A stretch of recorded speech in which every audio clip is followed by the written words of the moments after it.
नमस्कार, मैं प्रद्युमन जोशीला नलवा। लोकसभा चुनाव बिल्कुल सिर पर आ चुका है। वोटिंग की डेट धीरे धीरे नजदीक आती जा रही है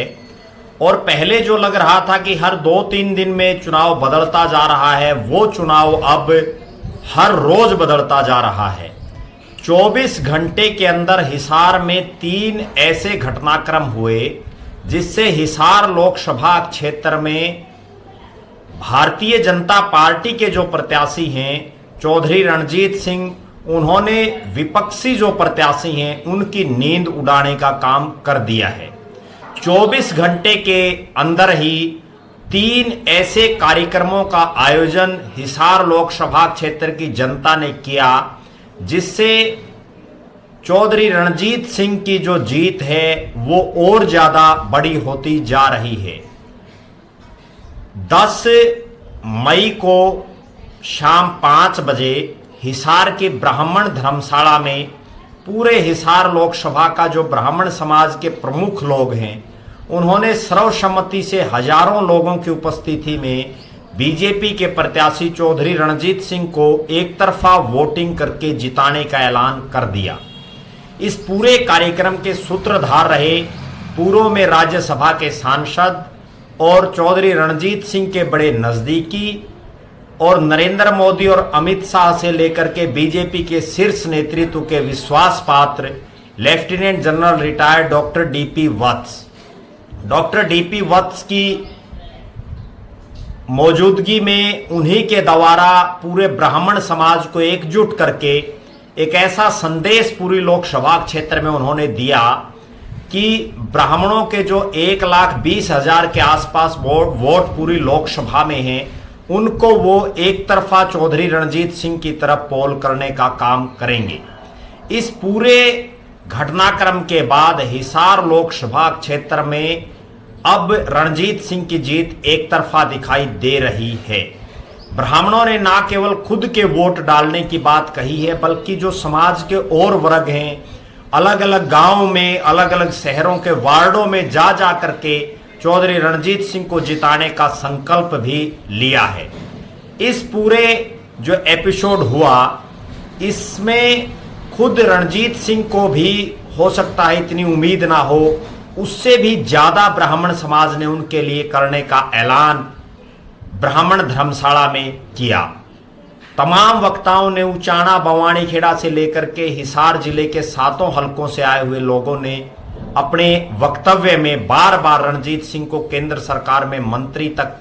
बनाने का आश्वासन दिया और उनको बताया कि ये एक ब्राह्मणों की आवाज है, आप केंद्र में मंत्री भी बनोगे। इसके तुरंत बाद 11 तारीख को सुबह हिसार के जाट धर्मशाला में एक युवा सम्मेलन का आयोजन किया गया और इस युवा सम्मेलन में पूरे हिसार लोकसभा के हजारों की संख्या में ना केवल युवा बल्कि भारी संख्या में युवतियां भी मौजूद रही। और इस कार्यक्रम में बीजेपी के हरियाणा प्रदेश के जो चुनाव के प्रभारी हैं, पूर्व में राजस्थान के जो बीजेपी के प्रदेश के अध्यक्ष रहे हैं, बहुत बड़े नेता हैं, डॉक्टर सतीश पूनिया और एक प्रखर वक्ता सीकर से 2 बार के सांसद और अभी तीसरी बार फिर से बीजेपी की टिकट पर जिन्होंने चुनाव लड़ा,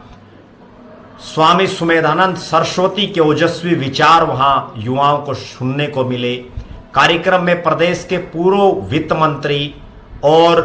रोहतक से हुडा परिवार के सामने 2 चुनाव लड़ चुके, जोरदार चुनाव लड़ चुके कैप्टन अभिमन्यु ने भी अपनी ओजस्वी वक्तव्य से युवाओं को प्रेरित किया। और इस कार्यक्रम में जो युवा मोर्चा के द्वारा चौधरी रणजीत सिंह को जिताने के लिए तन मन धन से मदद करने का वहां ऐलान किया गया। इन 2 प्रमुख कार्यक्रमों के बाद देर शाम एक और घटना, एक और कार्यक्रम जिसने हिसार लोकसभा में इस चुनावी माहौल को एक तरफा करने की तरफ एक बड़ा प्रयास किया और वो कार्यक्रम डॉक्टर कमल गुप्ता जो स्वास्थ्य मंत्री भी हैं, नागरिक उड्डयन मंत्री भी हैं हरियाणा के, उन्होंने हिसार के विधायक भी हैं, उनकी जो है रहनुमाई में पूरा हिसार लोकसभा का जो चिकित्सा प्रकोष्ठ है, जो चिकित्सा से जुड़े हुए, मेडिकल लाइन से जुड़े हुए जितने लोग हैं, चाहे वो वरिष्ठ डॉक्टर हों, पैरामेडिकल का स्टाफ हो, दवाइयों से संबंधित हो, या अन्य कोई भी स्टाफ हो जो हॉस्पिटल की से संबंधित काम करता है, वहाँ हजारों की संख्या में चिकित्सा वर्ग से जुड़े हुए लोगों ने चौधरी रणजीत सिंह चौटाला का खुले दिल से समर्थन किया और उनको न केवल अपने और अपने परिवार के वोट बल्कि तमाम जो उनसे जुड़े हुए लोग हैं उन सभी में भी प्रचार और प्रसार करने का ऐलान किया। ये 3 मुख्य घटनाएं हिसार लोकसभा में 24 घंटे में घटित हुई, जिसमें समाज का एक बहुत बड़ा वर्ग जो समाज को लीड करता है, ब्राह्मण समाज हो, युवा वर्ग हो और चिकित्सा वर्ग हो, इन तीनों ही वर्गों ने चौधरी रणजीत सिंह को खुला समर्थन देने का ऐलान किया। इन सब के बाद जो हिसार लोकसभा में एक समीकरण था कि जेजेपी की प्रत्याशी नैना चौटाला, इनेलो की प्रत्याशी सुनैना चौटाला तो पहले से ही चुनावी रेस से काफी दूर हो चुकी हैं, और जिस तरह के ये कार्यक्रमों का आयोजन किया जा रहा है उससे ऐसा लग रहा है कि कांग्रेस के जो प्रत्याशी हैं जयप्रकाश जेपी, वो भी इस चुनावी रेस से दूर होते जा रहे हैं। लग ऐसा रहा है कि जिस तरह से पिछले चुनाव में बृजेंद्र सिंह यहां से चुनाव जीते, इस बार फिर से कहीं कोई ऐसा ही सिस्टम ना हो जाए और बृजेंद्र सिंह जो बीजेपी के प्रत्याशी से थे उनसे भी बड़ी लीड जो है चौधरी रणजीत सिंह को यहां से मिलने की संभावना लग रही है। जिस तरह से बृजेंद्र सिंह को बीजेपी प्रत्याशी के तौर पर हिसार की जनता ने 3 लाख से ज्यादा वोटों से जिताया था, अब ऐसा लग रहा है कि वो रिकॉर्ड हिसार की जनता तोड़ेगी। और जिस तरह से 24 घंटे में ही 3 बड़े कार्यक्रमों का आयोजन चौधरी रणजीत सिंह के पक्ष में हुआ, और अभी तो चुनाव में लंबा समय बाकी है, हर रोज चुनाव उठता जाएगा और हो सकता है ये जीत हरियाणा प्रदेश की सबसे बड़ी जीतों में भी शामिल ना हो जाए। हम लगातार तमाम जो हिसार लोकसभा के प्रत्याशी हैं उनमें किसका 24 घंटे में चुनाव उठ रहा है, किसका बैठ रहा है, उस पर चर्चा करते रहेंगे। जयप्रकाश जेपी की तरफ माहौल बढ़ पाता है या नहीं, उस पर भी हमारी निगाहें रहेंगी। नैना सुनैना कुछ कर पाएंगी या नहीं, और चौधरी रणजीत सिंह के चुनाव का क्या हाल रहेगा, इन तमाम गतिविधियों पर जुड़े रहने के लिए हमारे साथ बने रहें।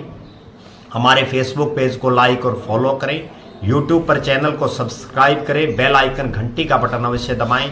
वीडियो को ज़्यादा से ज़्यादा शेयर करें, अपने बहुमूल्य कमेंट्स अवश्य लिखें। बहुत बहुत धन्यवाद। आपका अपना प्रद्युमन जोशीला नलवा।